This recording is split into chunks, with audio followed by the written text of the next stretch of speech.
আমি বঙ্গবন্ধুর সাথে সুর মিলিয়ে বলতে চাই, এবারে সংগ্রাম বৈষম্য বিরোধী সংগ্রাম, সংগ্রাম সুবিচার দল সংগ্রাম। আমি বঙ্গবন্ধুকে শ্রদ্ধা রেখে এই কথাগুলো বলছি।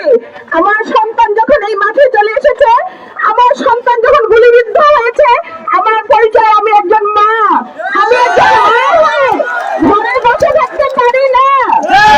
আপনারা যারা মা, আমি আপনাদের আহ্বান জানাচ্ছি, আপনার সন্তান এখানে, আপনি কেন রান্না ঘরে চলে আসেন।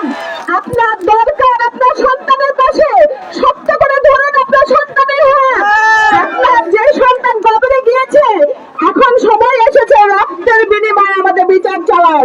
আমাদের সন্তানদের রক্ত ঝরাবার সাহস কি করে হয়? রক্তে চড়বে? আমরা কি অন্যায় করেছি? আমার সন্তান কি অন্যায় করেছে? আমি বঙ্গবন্ধু সেই সৈনিক, যেই সৈনিক কথা বলতে ভয় পাই না। তাই বলছি বঙ্গবন্ধুর সাথে যা যা আছে নেমে পড়ো। স্বাধীন করে ছাড়ো। আমরা আবার সুন্দর সুবিচার মুক্ত একটা স্বাধীন বাংলাদেশ চাই। আমার সন্তানদের আমি কথা বলতে দিতে চাই। মুখের কথা কিনে নেওয়া হচ্ছে কিনা আমি বিচার চাই। তার গলা কেন থামিয়ে দেওয়া হচ্ছে? কি চেয়েছে সে?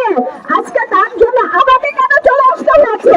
আমি রান্না ঘরে থাকবো, আপনি কেন মা হয়ে বসে আছেন? প্রধানমন্ত্রী, আপনি এগিয়ে আছেন আমাদের সাথে। আমরা আপনাকেও চাই। আপনার এতগুলো সন্তান মায়ের, আপনি নিজের সন্তানকে বিদেশে পাঠিয়ে দিয়ে বসে আছেন কেন? আমরা আপনাকে চাই আমাদের পাশে, তবেই বুঝবো আপনি আমাদের মা। তাহলে কেন আপনাকে মা বলে ডাকা হচ্ছে? আমি এর জবাব চাই তোমাদের কাছে। ধন্যবাদ সবাইকে।